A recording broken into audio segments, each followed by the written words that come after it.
Coucou, voici une suite qui j'espère vous apportera encore plus de précision sur les mots que vous avez très certainement déjà entendus ou lus en jouant en ligne. N'hésitez pas à me dire en commentaire quels sont les mots que vous voudriez voir dans la prochaine vidéo.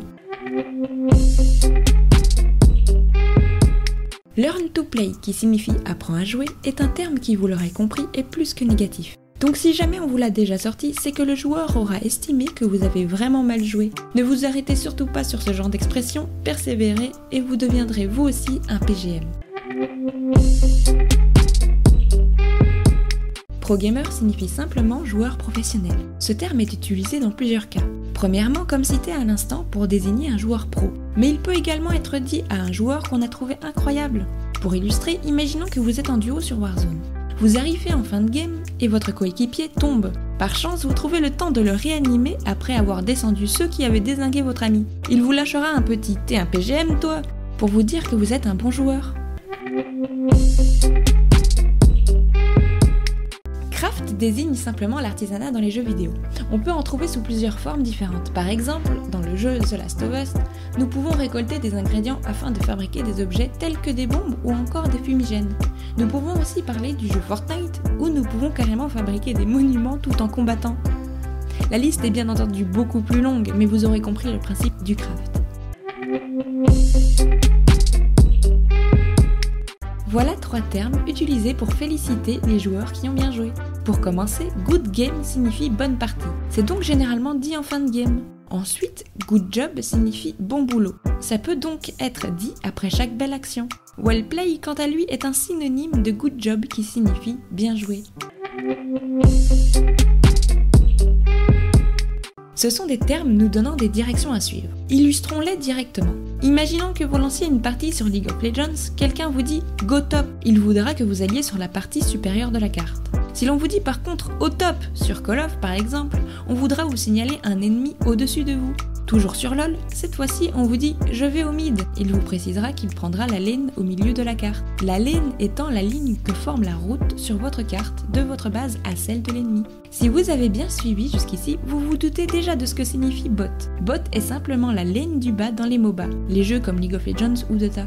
On peut également utiliser ce terme dans les jeux de tir pour indiquer des ennemis qui se trouveraient sous votre position.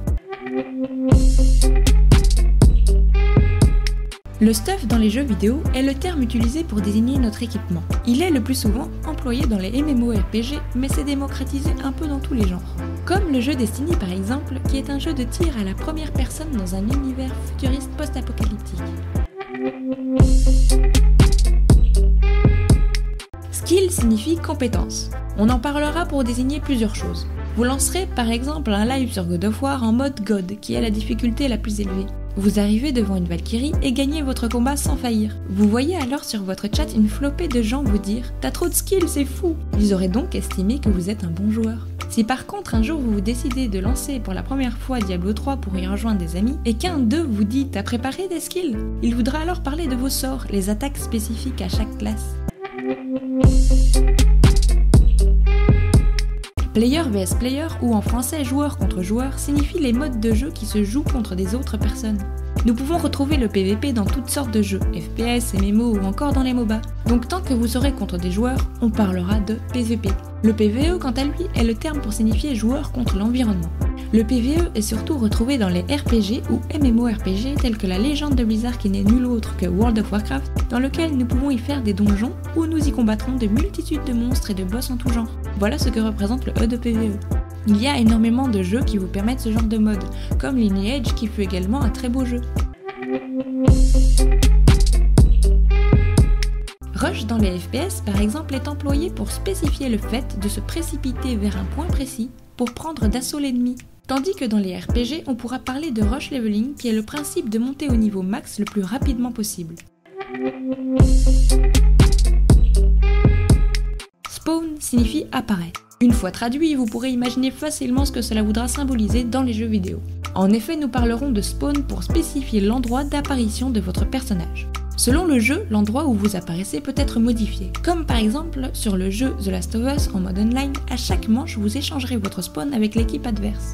Merci d'avoir regardé jusqu'à la fin. Si vous avez aimé, n'oubliez pas de vous abonner, de partager et de lâcher un petit like. Merci et à bientôt pour plus d'infos avec Kesako.